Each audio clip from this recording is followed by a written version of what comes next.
이곳을 덮으소서. 이곳을 비추소서. 내 안에 무너졌던 모든 소망 다 회복하리니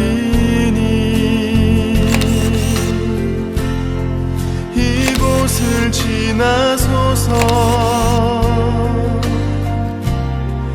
이곳을 만지소서. 행복한 교회 성도 여러분, 오늘은 10월의 마지막 주일입니다. 이 시간 험난한 삶의 여정 가운데서도 우리를 지키시고 인도하시는 주님의 사랑을 기억하며 함께 하나님께 찬양 드리시겠습니다.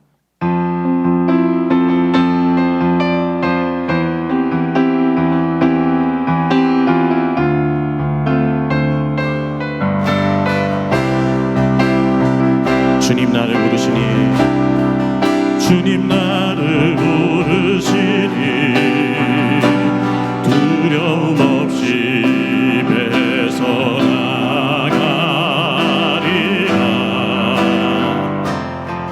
주님 나를 부르시니 주님 내게 오라시니 주님 보고 계시기에 의심치 않고 바다를 걸어가리라.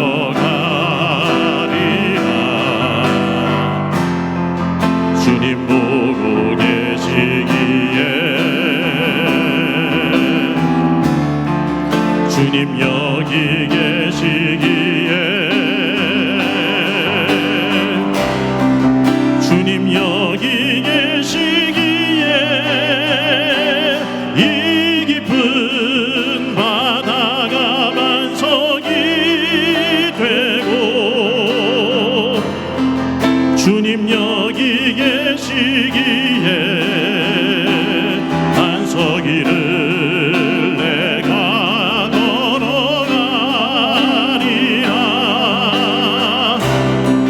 주님 여기 계시기에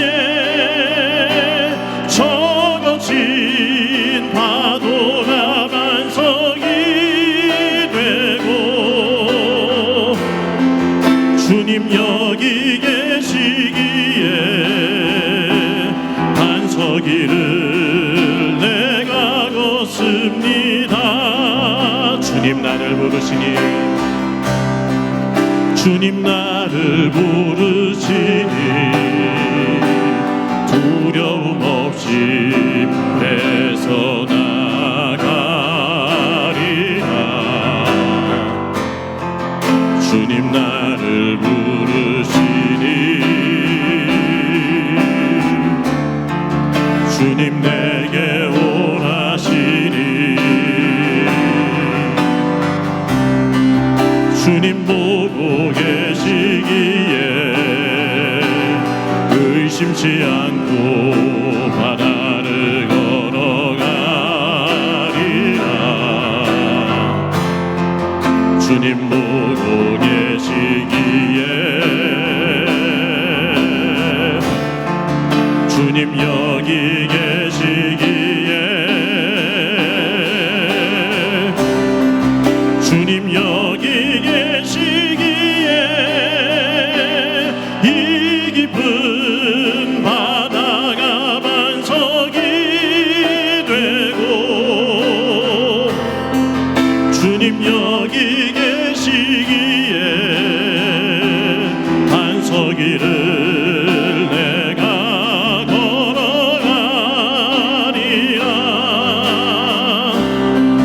주님 여기 계시기에 적어진 파도가 반석이 되고 주님 여기 계시기에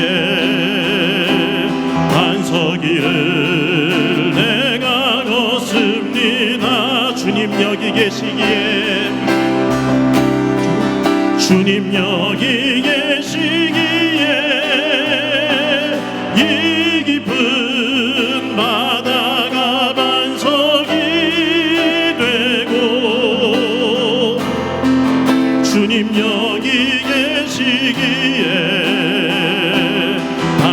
길을 내가 걸어가리라.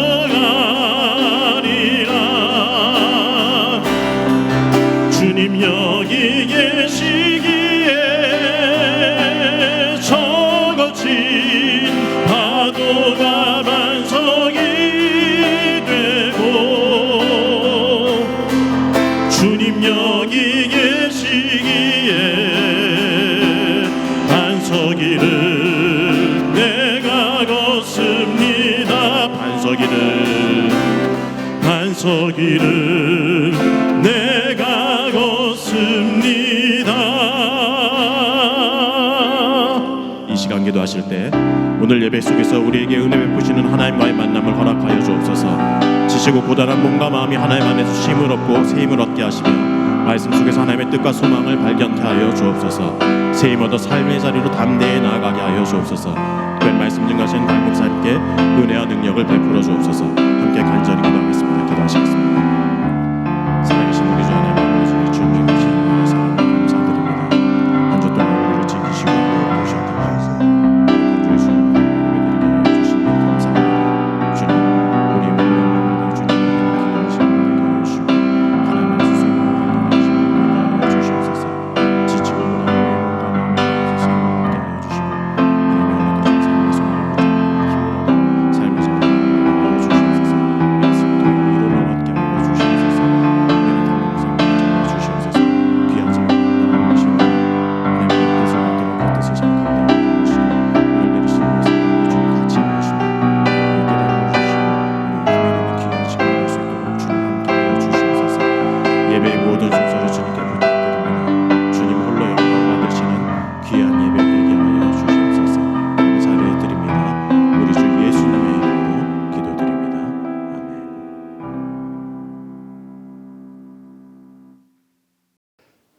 사도신경으로 신앙 고백하시겠습니다. 나는 전능하신 아버지 하나님 천지의 창조주를 믿습니다. 나는 그의 유일하신 아들 우리 주 예수 그리스도를 믿습니다. 그는 성령으로 잉태되어 동정녀 마리아에게서 나시고 본디오 빌라도에게 고난을 받아 십자가에 못 박혀 죽으시고 장사된 지 사흘 만에 죽은 자 가운데서 다시 살아나셨으며 하늘에 오르시어 전능하신 아버지 하나님 우편에 앉아 계시다가 거기로부터 살아있는 자와 죽은 자를 심판하러 오십니다.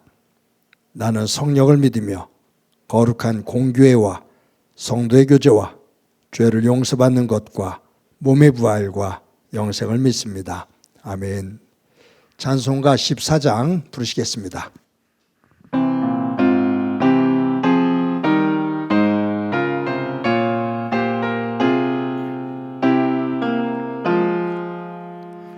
우리 하나님 하늘에 계시니 온전한 만민 주 앞에 찬송하네. 이 천지 만물도 주 앞에 엎드려 그 거룩하신 이름을 늘 높이네. 주 언약하신 것 끝까지 지키니 저 하늘나라 향하여 곧 가리라. 주 얼굴 배울 때 내 맘이 기쁘고 영원히 주의 영광을 찬양하리. 왕의 왕 되신 주 하늘에 계시니 이 세상 죄악 이기신 구주 예수. 저 천군 천사들 주 옹위하고서 구성도 함께 영원히 늘 섬기네. 성삼위체께 승리한 무리들 다 기쁜 소리 높여서 감사드려. 창조주 하나님 내 주님 되시니 주 앞에 나도 엎드려 경배하네.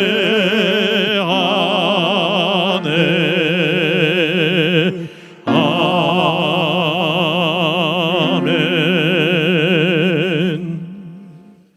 은혜가 풍성하신 하나님 아버지, 오늘 이 아침 주님 전에 찬양과 기도로 예배하게 하시니 감사를 드립니다. 저희들을 하나님의 자녀로 세워주시고 인생길, 신앙의 길로 인도해 주심도 감사를 드립니다. 저희가 이 땅을 살아갈 때 기도하는 사람들 되게 하여 주옵시고 영적으로 잠들지 않게 하여 주시며 시대를 밝히는 등불이 되게 하여 주시어 시대를 변화시킬 수 있는 믿음의 사람 되도록 인도하여 주옵소서. 우리의 연약함과 부족함을 아시는 주님, 우리의 믿음을 용납하여 주시고 하나님 말씀과 하나님만을 바라보고 살아가는 성도로 세워 주시옵소서. 하나님만을 중심으로 삼고 말씀과 뜻을 따라 살 수 있도록 늘 도와주시어 모든 시험과 고난, 역경을 이겨내어 세상을 변화시키는 하나님의 일꾼 되도록 복 있는 삶 살게 하여 주옵소서.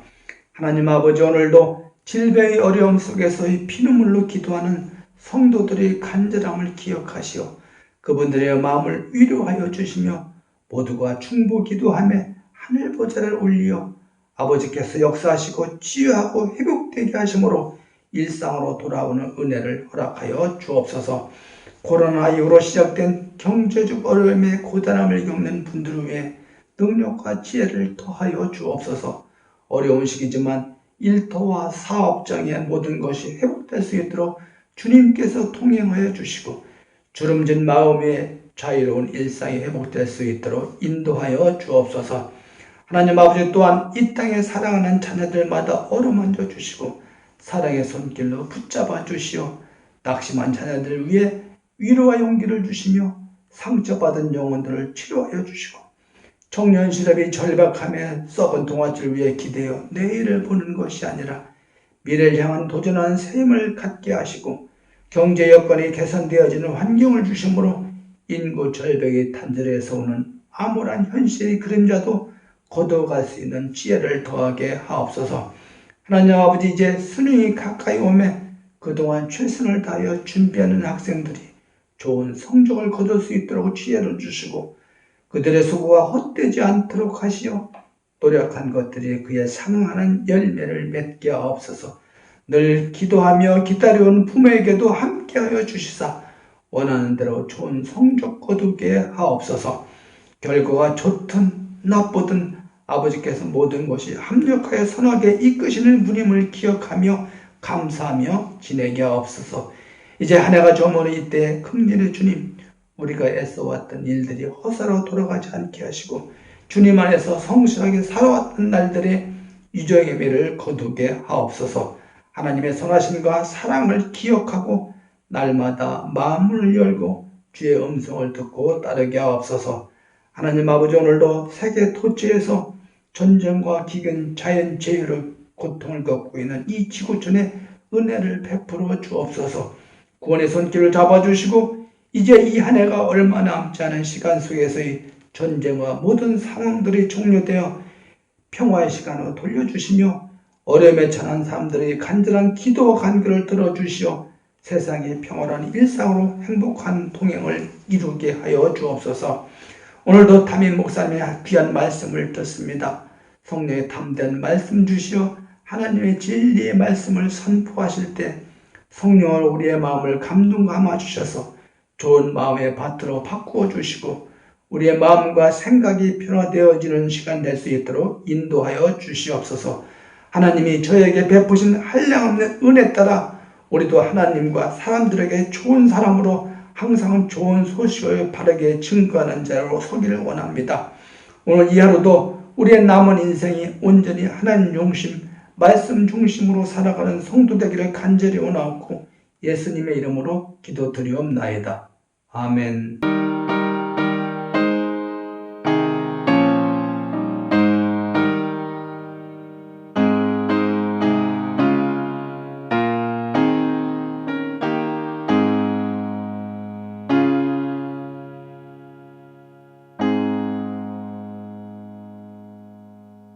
이 시간 하나님께서 우리들에게 주시는 말씀은 야고보서 4장 11절부터 12절까지의 말씀입니다.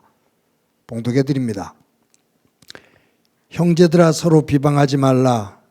형제를 비방하는 자나 형제를 판단하는 자는 곧 율법을 비방하고 율법을 판단하는 것이라. 내가 만일 율법을 판단하면 율법의 준행자가 아니요 재판관이로다. 입법자와 재판관은 오직 한 분이시니 능히 구원하기도 하시며 멸하기도 하시느니라. 너는 누구이기에 이웃을 판단하느냐. 아멘. 성도 여러분, 지난 한 주간 동안 평안하셨습니까? 하나님의 은혜와 사랑이 여러분들의 삶의 자리 가운데 가득하기를 간절히 소망합니다. 예전에는 성도들이 예배를 드리러 교회당에 올 때 성경 찬송가를 손에 들고 가방에 넣고 왔습니다. 그런데 요즘은 성경과 찬송가를 손에 들고 오시는 분들이 그렇게 많지는 않습니다. 왜냐하면 이제 시대가 변해져서 교회 가면 이 빔 프로젝트로 또 이런 TV 화면처럼 찬송가와 성경 본문을 다 영상으로 띄워주기 때문에 굳이 성경을 가지고 갈 이유가 없기 때문입니다. 또 요즘은 전자기기가 발달이 되어서 우리 모두가 가지고 있는 핸드폰에 앱을 깔면 찬송가를 다 그 자리에서 찾아볼 수가 있고 또 성경 말씀을 다 핸드폰으로 찾아볼 수가 있습니다. 그러니 두꺼운 성경책과 찬송가를 들고 오지를 않습니다. 요즘은 이 인터넷이 발달이 되어서 이 앱을 깔면 우리말로 번역된 모든 성경은 물론이고 영어 버전들, 또 라틴어, 히브리어, 헬라어로까지 읽고 싶은 분들은 능력이 되면 성경을 다 볼 수가 있습니다. 그만큼 발달이 된 거죠. 그런데 발달이 되면 될수록 이게 삶이 더 복잡해지기도 해요. 저는 참 기계치입니다. 근데 이렇게 복잡한 전자기기들이 나오고 컴퓨터가 나오고 또 이 컴퓨터가 우리 손에 들려지는 이 핸드폰이 만들어지니까 이게 편리는 한데 저처럼 기계를 잘 모르는 사람은 조그만 이상 하나만 생겨도 굉장히 당황을 해요.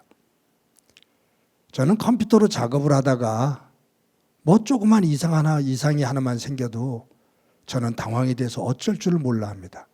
왜냐하면 이 컴퓨터의 원리를 전혀 몰라요. 그냥 작동이 되니까 하는 거죠. 컴퓨터를 쓰다가 문제가 생기면 저는 어김없이 우리 부교육자들의 도움을 받습니다. 조그만 것 하나, 뭐 하나만 잘못되면 우리 부교육자들에게 요청해서 와서 그것을 고쳐주면 제가 또 설교 작업을 하고 합니다. 이렇게 기계를 잘 알지 못하다 보니까 이 기계와 관련돼서 성도들을 오해할 때가 있었어요. 언제냐면 예배 드릴 때 찬송을 부르고 성경을 읽자고 하는데 성경을 읽자고 성경을 읽는데 성경은 안 읽고 핸드폰만 봐요. 핸드폰을 만지작해요. 가만히 있다가 성경 어디를 봅시다. 그러면 성경을 봐야 되는데 핸드폰을 자꾸 만지작거려요. 그럼 앞에서 예배를 인도하는 저는 은근히 속이 상합니다. 아니, 성경을 읽자고 하는데 성경은 안 읽고 왜 저렇게 핸드폰을 만질까? 그런데 그런 사람들 중에 중직자가 있으면 속이 더 상합니다. 장로가 되고 안수집사가 되고 권사가 되고 또 성가대로 서기도 한데 성경을 읽읍시다 그러는데 핸드폰을 잡아요. 그리고 자꾸 그걸 봐요. 그러면 저를 무시하는 것처럼 느껴지죠. 예배는 집중 안 하고 성경 읽자고 하는데 무슨 핸드폰을 들여다보나. 그러면 예배를 인도하는 제 마음이 싹 흔들려요.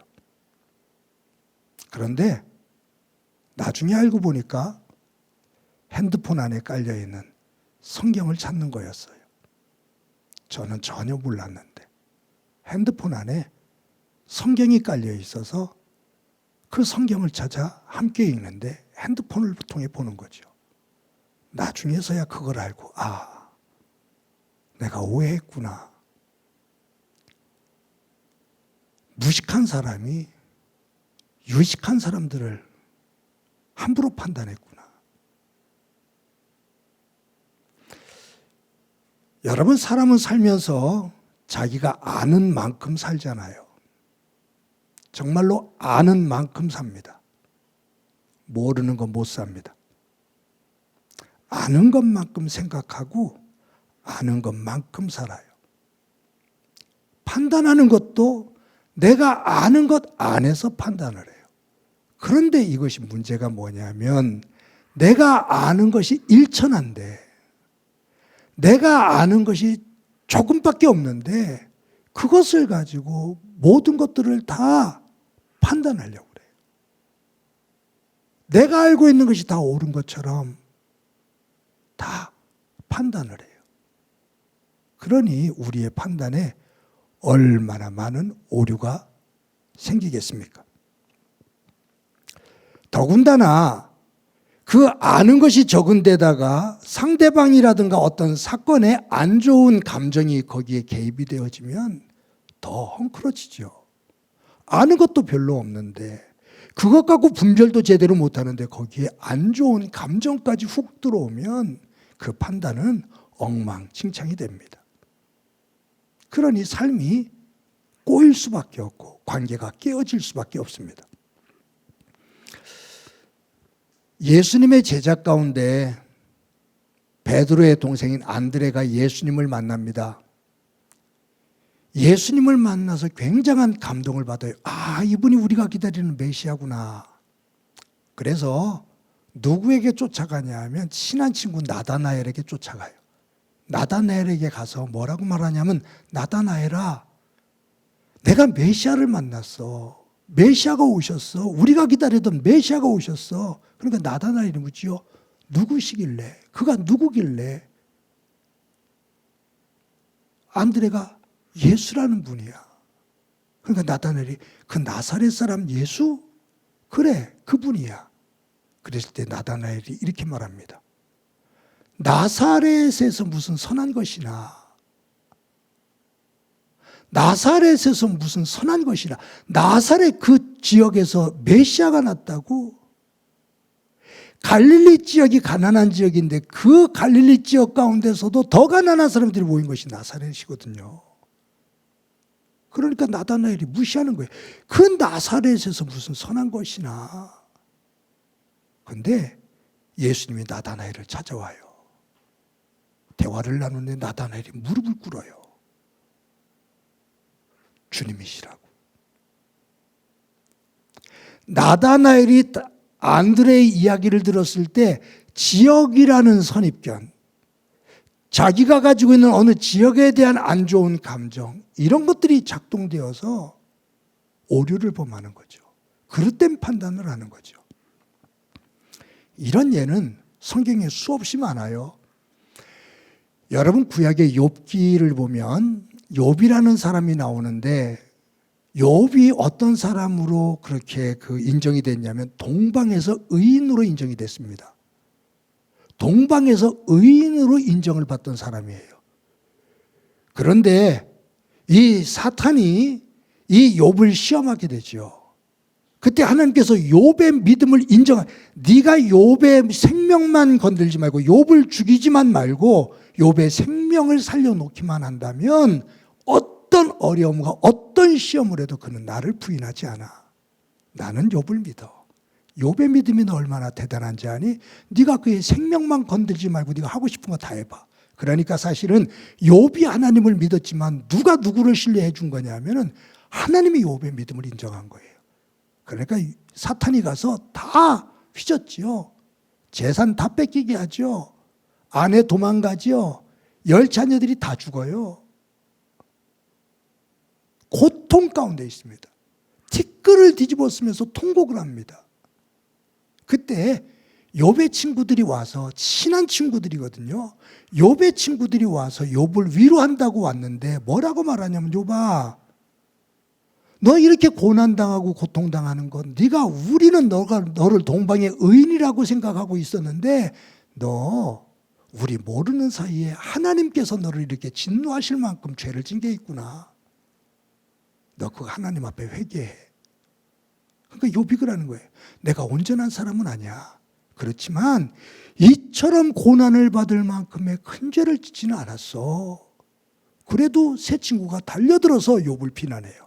너 속과 겉이 다른 것 같아. 너 정말 우리에게는 선한 사람처럼 친구처럼 보였는데, 의롭게 보였는데 너 정말로 못된 것이 있구나. 우리가 그걸 못 봤을 뿐이야. 하나님 앞에 회개해. 막 욥이 더 힘들어지는 거예요. 그때 하나님이 마지막에 너희들이 알고 있는 게 뭐니? 너희들이 무엇을 안다고 하나님의 이름을, 내 이름을 들먹거리며 욥을 그렇게 판단을 하느냐? 라고 하나님께서 꾸짖으시죠. 그러니까 욥의 세 친구는 자기들의 생각을 가지고 욥을 판단해요. 근데 그 판단이 어긋나는 거죠. 오류를 범한 거예요. 그것이 더 큰 아픔을 만들어요.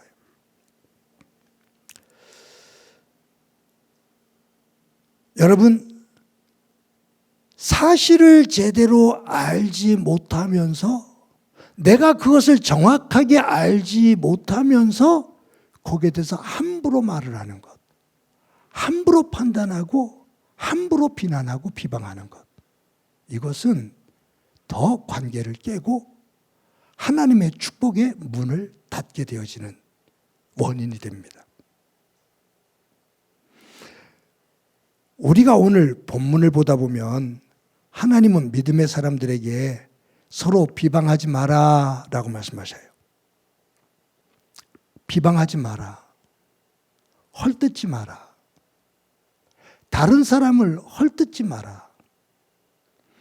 여러분, 다른 사람을 비방하는 이유가 뭘까요? 그 사람에 대한 미운 감정이 있기도 하지만 다른 사람을 헐뜯음으로써 내가 높아지고자 하는 거예요. 그 사람을 헐뜯으면서 그 사람을 낮추고 내가 높아지고자 하는 거예요. 그 사람을 헐뜯으면서 그 사람의 것을 내가 갖고자 하는 거예요. 그러다 보니 다른 사람에 대해서 헐뜯고 다른 사람을 비방합니다. 상대방이 모르는 뒤에서 헐뜯어요. 물어뜯어요. 그래서 우리는 그것을 험담이라고 하잖아요. 뒤에서 물어뜯어요. 보이지 않는 곳에서 비방하고 물어뜯어요. 험담을 해요. 그런데 이 비방과 험담에는 꼭 무엇이 따라오냐면 거짓말이 따라옵니다. 비방하기 위해서, 험담하기 위해서는 과장을 하고 거짓말을 해요. 하나님은 너희들이 내 백성, 하나님의 백성으로 살 때 다른 사람들을 비방하지 마라고 말씀합니다. 다른 사람을 헐뜯지 마라고 말씀하셔요. 여러분, 그것이 10계명에도 나오거든요. 10계명 가운데 9번째 계명이 뭔지 아십니까? 내 이웃에 대하여 거짓 증언하지 마라. 너의 이웃에 대해서 거짓 증언하지 마라. 네 이웃에 대해서 비방하지 마라. 네 이웃에 대해서 험담하지 마라. 네 이웃을 깔아뭉개기 위해서 거짓말로 덮어씌우지 마. 비방하지 마. 그 말. 비방에 대한 말씀은 성경 곳곳에서 나오거든요. 그 가운데 대표적인 곳 한 곳을 찾아볼게요. 저희들 큐티할 때도 이 말씀, 잠언서 큐티를 할 때도 이 말씀을 한번 본 적이 있는데, 이 시간 하나님의 말씀을 한 곳 보는데 잠언서 6장 17절부터 19절의 말씀입니다. 우리 큐티할 때도 말씀을 보았죠. 우리 함께 한번 말씀을 읽어보도록 하겠습니다. 시작이요.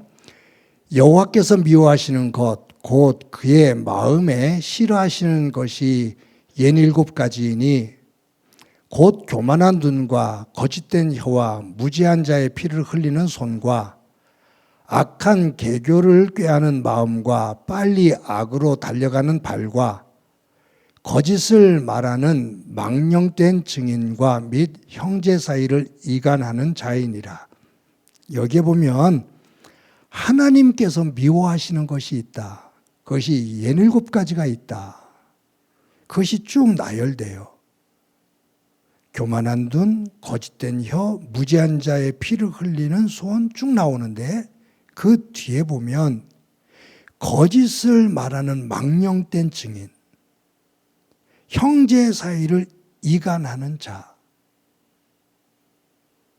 비방해서 사이를 갈라놓는 거예요.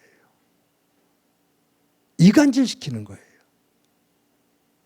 비방을 해서 관계가 좋아지는 일은 절대로 없습니다. 비방을 하는 사람은 자기의 정당성을 얘기할지 모르지만 그 비방의 대상은 절대로 비방하는 사람을 향해서 마음을 활짝 열지를 않습니다. 비방은 상대방을 아프게 하고 마음 문을 닫게 합니다. 관계를 깨요.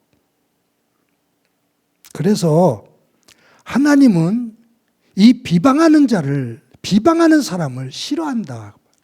왜냐하면 이 비방은 사탄이 가지고 있는 속성이기 때문입니다.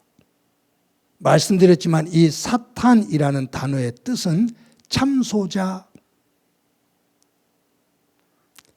비방자, 이간질하는 자, 거짓으로 참소를 하고 비방을 해서 사람과 사람 사이를 갈라놓는다 그 말이에요. 사탄은 해집고 들어와서 하나님과 아담과 하와의 사이를 갈라놨어요. 아프게 만들고 등을 지게 만들었어요. 그것이 사탄이 하는 역할이에요. 이 사탄의 속성을 가지고 비방하면서 거짓을 말하는 자를 하나님께서 기뻐하실 리가 없죠. 왜냐하면 하나님은 화평의 하나님이시거든요. 화목의 하나님이셔요. 서로 다른 것을 서로 다듬고 보듬고 이해하면서 하나가 되게 하시는 분이 하나님이셔요. 그런데 거짓을 말하고 비방하면서 갈라놓는 것, 이것은 사탄이죠. 하나님이 이 사탄의 속성을 가지고 사는 사람을 예뻐하지 않으시죠. 그러니까 하나님께서 미워하시는 것이 67가지다 라고 쭉 나열하는 가운데 거짓 증인, 그리고 비방을 통해서 사람을 이간질시키는 자를 하나님 미워하신다. 절대로 그에게 복을 주시지 않는다 그 말이에요. 이스라엘 백성들이 애굽에서 해방되어서 가나안 땅으로 갑니다. 40년 동안 광야를 지나가는데 이 광야를 지나면서 끝없이 원망하고 불평을 하잖아요. 어떨 때는 모세에게 달려들어서 모세를 곧 죽일 것처럼 달려듭니다. 그리고 우리가 너를 언제 우리 지도자로 삼았느냐, 나도 너처럼 할 수 있어 라고 말하면서 백성들 사이에서 이간질을 해갖고서 모세를 끌어내리려고 그래요. 모세를 죽이려고 하고요. 모세가 이방 여인과 음란한 삶을 살았다고 그렇게 말하면서 또 그에게 영적인 권위에 흠을 내고요. 그럴 때 이 모세에게 이처럼 비방을 하면서 음해를 하는 이 사람들 가운데 동참한 사람들이 있어요. 그런데 하나님께서 보다가 못하셔서 이 모세를 험담하고 모세를 끌어내려 죽이려고 하는 그들을 하나님께서 치십니다. 민수기 16장에 보면 하나님께서 하늘에서 불을 내려서 비방을 하고 비난을 하고 험담을 하고 이간질을 하는 250명을 불로 태워 죽여요.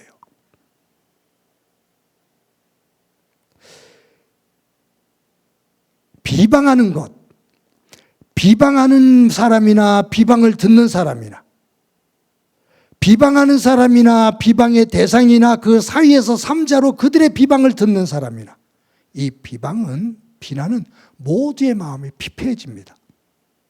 모두의 마음이 갈라져요. 거기에는 하나님의 평화와 축복이 임할 수가 없어요.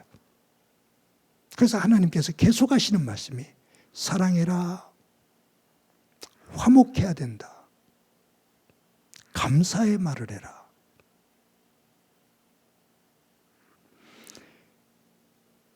여러분, 우리말에 비슷한 것처럼 보이지만 전혀 다른 의미가 있는 단어가 있어요. 비판이라는 단어와 비방이라는 단어입니다. 이 비방은 비난이라는 단어와도 어울리죠. 우리가 비판, 비방 할 때 이 비자가 우리는 똑같지만 한자로 보면 달라요. 비판할 때 이 비자는 한자로 비평할 비자입니다. 평자는 판단할 평자입니다. 그러니까 비판이라는 것은 상황을 정확하게 판단을 해서 그 옳고 그름을 말하는 거예요. 이것이 제대로 되어 있는지 잘못되어 있는지 그것을 제대로 판단을 해서 그것을 제시하는 것이 비판이에요. 이 비판을 우리가 부정적인 단어로 써서 그렇지 의미적으로 보면 얼룩지고 잘못된 것을 바로잡기 위해서 하는 말이에요.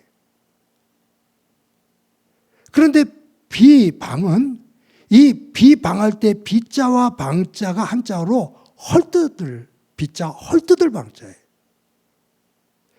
비방은 바로잡는 것이 아니라 그 사람을 헐뜯기 위해서 그 사람을 끌어내리기 위해서 그냥 거짓으로 헐뜯는 거죠.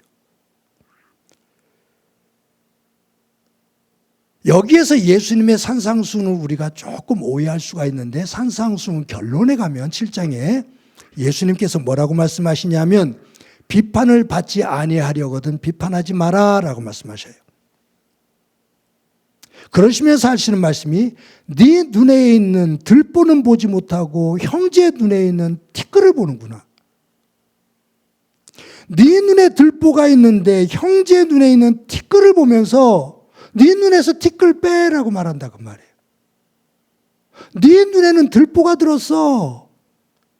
그런데 네 눈에 있는 들보는 보지 못하면서 다른 사람의 눈에 있는 티를 보고 네 눈에 티 빼라고 말한다 그 말이에요.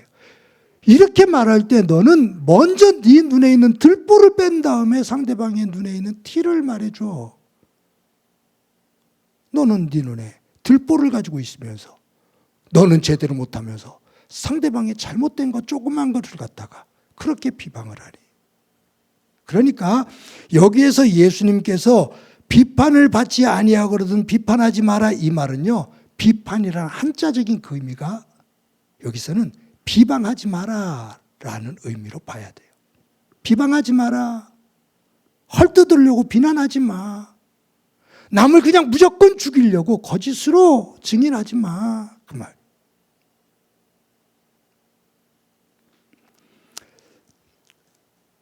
여러분이 비판이라는 단어를 철학적인 의미로 끌어서 바라다 보면요. 이 비판이라는 단어의 철학적인 그 의미로 볼 때는 얼룩진 것을 닦아낸다라는 의미거든요. 이런 예를 하나 들어볼게요. 거울이 있어요. 거울이 얼룩졌습니다. 오물들이 묻어서 얼룩이 져요. 그러면 거울이 얼룩져 있으면 빛이 제대로 반사가 되지 않아서 사물이 어른거립니다. 사물을 제대로 볼 수 없어요. 그래서 그 사물을 제대로 보게 하려면 얼룩진 거울을, 더러운 거울을 닦아줘야 돼요. 이것이 철학적인 의미 속에서 비판이에요. 그 사람이 주장이나 그 사건을 제대로 볼 수 있도록 얼룩진 부분을 닦아내서 제대로 볼 수 있게 만들어주는 거예요. 그것이 비판이거든요. 그런데 이 제대로 된 비판을 하려면 무엇을 먼저 해야 되냐면 예수님 말씀처럼 내 거울, 판단하는 내 이성의 거울에 얼룩진 것을 내가 먼저 닦아야 돼요. 내 마음에 내 눈에 얼룩져 있는 것을 닦아내지 않고 내 얼룩진 것인데 내 눈이 얼룩지고 내 마음이 얼룩졌는데 그 눈을 가지고 상대방을 보면 얼룩지죠. 먼저 남을 제대로 비판해 주려면 사물을 제대로 보고 사건을 제대로 보게 하려면 내 얼룩을 먼저 지워야 돼요. 이것을 자비판이라고 그래요. 꼭 북한에서 말하는 거겠죠. 그 말을 우리는 다른 말로 하면 자기 성찰이에요. 철학자 칸트는 이것을 순수 이성 비판이라고 표현했어요. 순수 이성 비판이라는 것은 뭐냐면 내가 비판하고 있는데 내가 판단을 하고 있는데 그 내 판단하는 내 이성이 정말로 맑은가? 내 이성이 정말로 깨끗한 모습으로 보고 있는가라고 자기를 먼저 자기의 이성을 한번 성찰하는 거예요. 그 이성이 순수해야 된다 그 말이에요. 그렇지 않으면 나로 인해서 왜곡된다 그 말이죠. 그런 의미 속에서 회개라는 것은 나를 닦아내는 거예요. 회개하지 않으면 하나님 나라를 제대로 볼 수 없어요. 회개하지 않으면 하나님을 볼 수가 없어요. 그래서 하나님 나라가 가까웠으니 회개해라 라는 얘기는 그 나라를 제대로 볼 수 있도록 네 마음을 닦아야 된다 그 말씀이에요. 황희정승과 관련된 유명한 일화가 있죠. 황희정승이 젊었을 때 어느 길을 가는데 농부가 밭을 갈아요. 그런데 2마리 소를 끌게 하고서 쟁기를 가는 거예요. 그래서 이 황희, 그때는 정승이 아니죠. 이 황희가 젊었을 때니까 이렇게 물끄러미 보다가 농부에게 여보시오, 그 2마리 소 가운데 어느 소가 더 일을 잘하오? 라고 물었어요. 근데 그 질문을 받은 농부가 끌던 쟁기를 딱 멈추고서는 이 황희한테로 오는 거예요.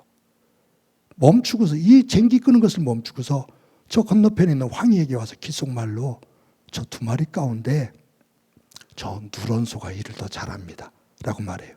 그러니까 이 황희가 의아해서 아니 거기서 나한테 말하면 되지 뭐 거기서 하던 일손을 멈추고 이까지 와서 나한테 그걸 귀에다 대고 귓속말로 얘기하냐고. 그러니까 농부가 이런 말을 했다잖아요. 아무리 말 못하는 짐승이지만 자기와 비교하면 안 좋아하죠. 그 말에 황희가 정신이 번쩍 들었다는 거죠.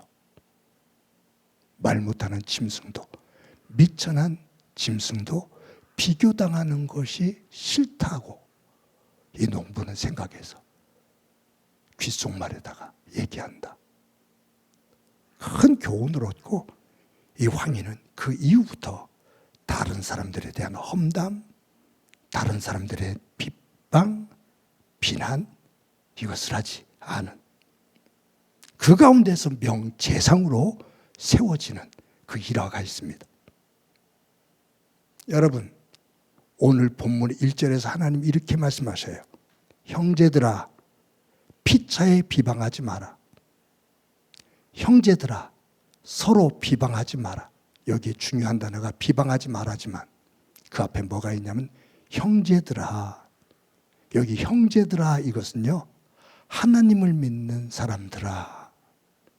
지금으로 말하면 성도들아, 서로 비방하지 마. 이 말은 초대교회 교회 안에서 예수 믿는 사람들도 서로를 비방하는 사람들이 많았다는 얘기예요. 그 비방으로 인해서 교회가 혼란스럽고 서로의 관계가 깨어지고 화를 내고 그 질서가 무너져서 무질서해지는 그러한 일들이 허다했다 그 말이죠. 그러니까 야고보가 초대교회 교인들에게 편지를 쓰면서 형제들아 서로 비방하지 마. 비방과 비난은 세상 사람들에게만 있는 것이 아니에요. 예수 믿는 사람들에게도 있어요. 예수 믿는 사람들이 영적으로 조금만 나태해지면 사탄의 속성이 꾸물꾸물 올라와서 조그만 일에도 화를 내고 조그만 일에도 상대방을 비방하고 비난하고 험담하면서 그 관계들이 깨어지죠. 그래서 말을 잘못해서 비방해서 교회 안에서 일어나는 문제들 많죠. 말을 함부로 하고 거짓으로 유언비어를 만들어서 한 사람을 묵사발 만들려고 할 때 그런 것들이 사람과 사람 사이에 얼마나 아픔을 많이 줘요. 그것은 가정에서도 마찬가지예요. 다시 한번요. 누가 됐든 비방에서는, 비방과 비난에서는 관계가 절대로 화목한 관계, 사랑의 관계가 만들어지지 않습니다. 부부가 됐든 부모와 자녀가 됐든 목회자끼리가 됐든 성도끼리가 됐든 목회자와 성도가 됐든. 사랑하는 성도 여러분, 저와 여러분이 한 주간을 살아갑니다. 야고보는 계속해서 행함이 없는 믿음은 죽은 믿음이다 라고 말하면서 그 행함 가운데 가장 강조하고 있는 것이 말, 언어라고 말씀을 드렸어요. 그것이 계속 이어져요. 말은 부메랑 속성이 있습니다. 그 사람이 삼자, 어떤 사람이 있는데 뒤에서 뒷담화를 하죠. 비방을 해요. 비난을 하고 험담을 해요. 그 사람이 안 듣는다고요? 안 듣죠. 아니요. 말은 돌고 돌아요.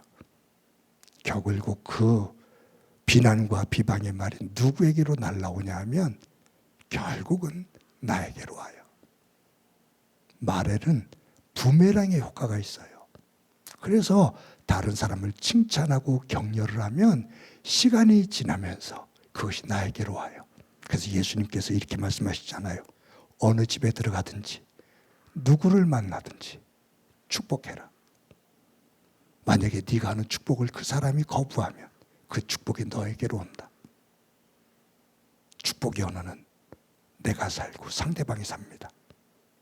비방의 언어는 내가 죽고 상대방이 죽고 그것을 듣는 제3자도 죽습니다. 한 주 동안 살면서 저와 여러분이 하나님 안에서 우리의 관계를 살리는, 하나님 안에서 복된 관계로 만들어내고 복된 통로로 만들어가는 그 소중한 삶을 살아가고 그 위에 하나님의 은혜가 충만하기를 주님의 이름으로 간절히 축원합니다. 이 시간에 말씀을 기억하면서 함께 찬송가 430장 함께 부르십니다.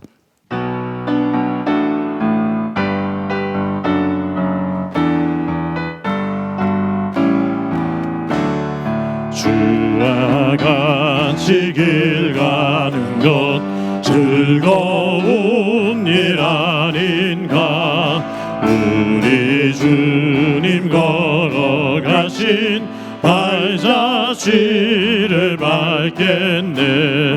한 걸음 한 걸음 주 예수와 함께 날마다 날마다 우리 걸어가리.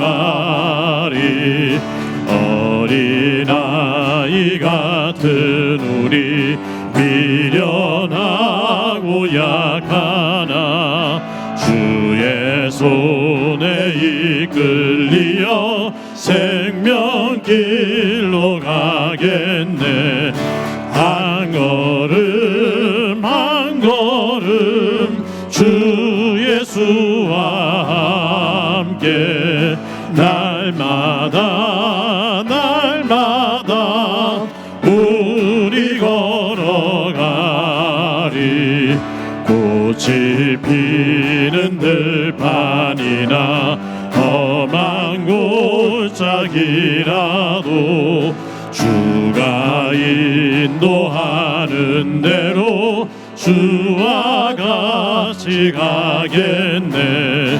한 걸음 한 걸음 주 예수와 함께 날마다 날마다 우리 걸어가리. 옛 선지자의 똑같이 우리들도 천국에 올라갈 때까지 주와 같이 걷겠네.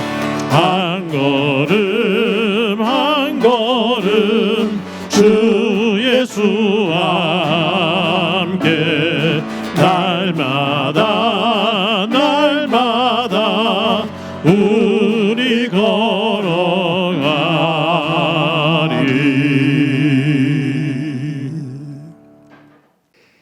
이 시간에 우리 한 목소리를 한번 기도하겠습니다. 기도하실 때 한 주간 동안 살면서 사탄의 속성의 언어인 비방과 비난과 험담, 이 언어가 아니라 하나님의 속성의 언어인 감사와 격려, 사랑의 언어를 가지고 사는 가운데 우리의 삶의 자리를 하나님의 진정한 복의 자리로 만들어 갈 수 있도록 은혜 베풀어 주옵소서. 성령님 도와 주옵소서. 우리 한 목소리로 한번 기도드립니다. 하나님 아버지 은혜를 감사합니다. 오늘도 예배를 하며 하나님의 말씀 앞에 섭니다. 형제들아 서로 비방하지 마라. 야고보를 통해서 우리에게 주시는 말씀 마음에 새기고 한 주 동안 살 때 비방과 비난, 험담의 언어가 아니라 하나님의 언어인 사랑과 생명, 감사의 언어를 가지고 삶을 살아 하나님의 평화를 만들며 하나님께서 주시는 그 은혜를 담는 믿음의 그릇의 자리를 만들어갈 수 있도록 도와주옵소서. 성령님 부족한 저희들을 지켜 주옵소서. 함께 주시라 믿고 예수님의 이름으로 기도드립니다. 아멘. 하나님 감사합니다. 오늘도 주일을 맞아 하나님 앞에 예배합니다.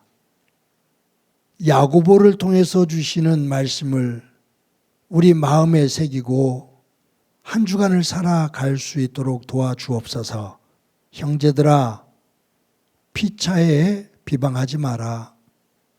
주님 말씀하시는데 사탄의 속성의 언어인 비방과 비난과 험담, 이 모습이 우리에게서 사라지게 하시고 하나님의 속성의 언어인 사랑과 감사와 격려, 이 언어를 가지고 사는 가운데 내가 복되고 함께 살아가는 이들이 복되고 우리의 삶의 자리가 하나님의 복의 자리가 될 수 있도록 은총 베풀어 주옵소서.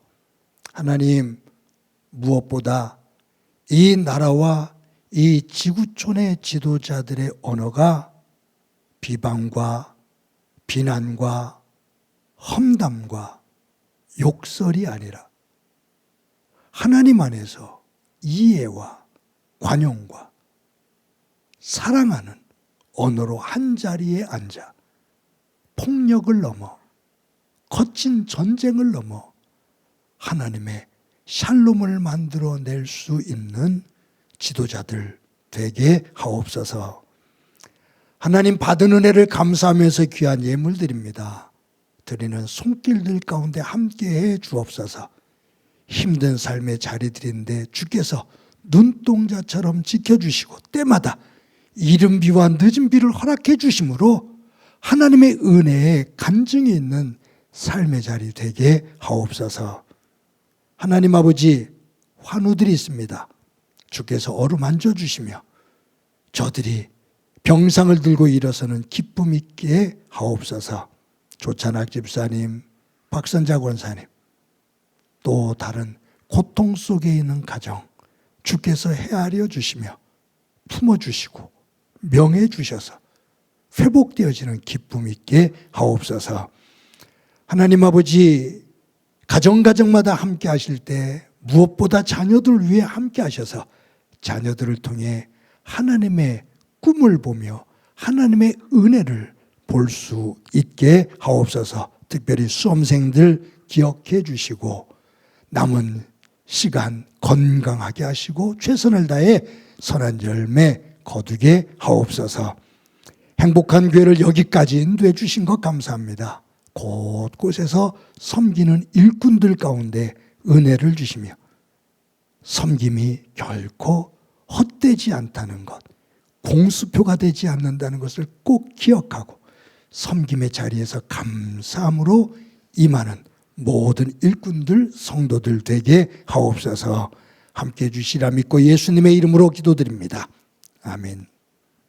교회 소식 몇 가지 말씀드립니다. 오늘도 예배에 참석하신 여러분들을 진심으로 환영합니다. 예배는 하나님과의 만남입니다.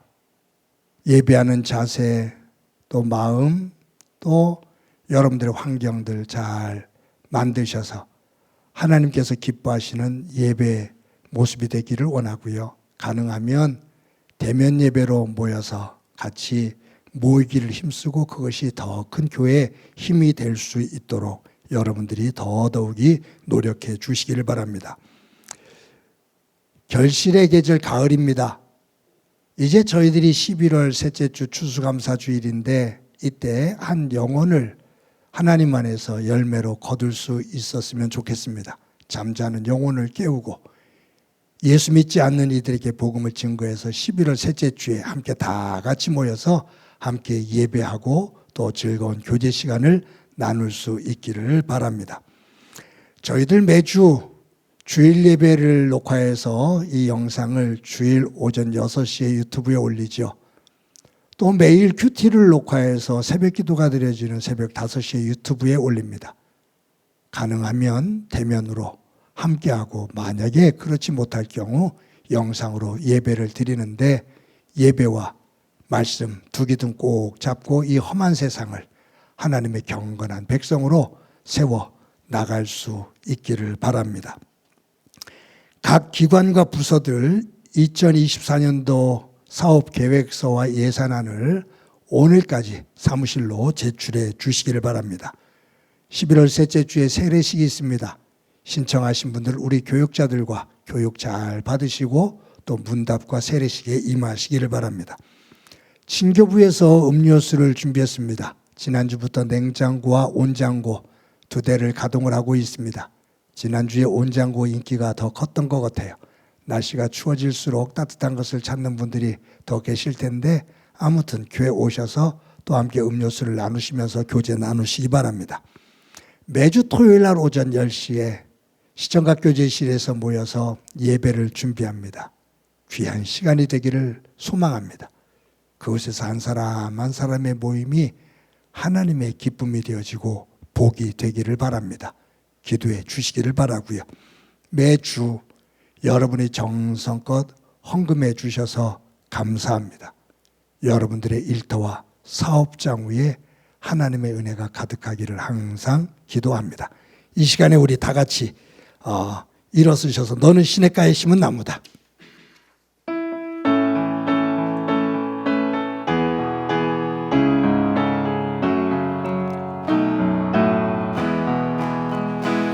너는 시냇가에 심은 나무라 하나님의 사랑 안에 믿음 뿌리 내리고 주의 뜻대로 주의 뜻대로 항상 살리라.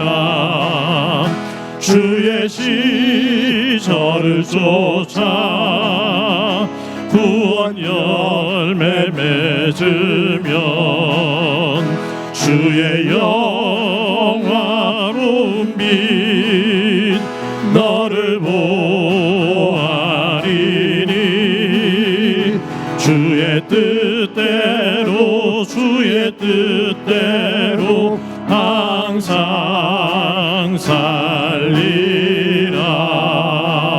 살리라. 우리 나랑 친해지는 시간을 갖도록 합시다. 나를 꼭 안아주세요. 사랑한다. 잘 살아왔어. 잘 살아갈 거야. 그 마음을 가지고 옆 사람과 인사합시다. 사랑합니다. 더 키워서 인사합시다. 사랑합니다. 더 키워서 인사합시다. 사랑합니다. 한 주 동안 건강하고 복되시기 바랍니다. 기도합니다. 이제는 우리 주 예수 그리스도의 은혜와 하나님 아버지의 극진하신 사랑과 성령님의 교통하시고 역사하시고 충만하심이 오늘도 예배를 드리며 우리의 삶의 자리에서 비방과 비난과 험담의 언어가 사라지고 감사와 칭찬과 격려와 사랑의 언어를 가지고 삶의 자리를 복되게 기경하기를 소망하는 사랑하는 성도들과 저들의 가정과 믿음의 공동체와 이 땅 위의 고통으로 눈물을 흘리고 있는 이들 위에 영원히 함께 하시기를 간절히 축원하옵나이다. 아멘.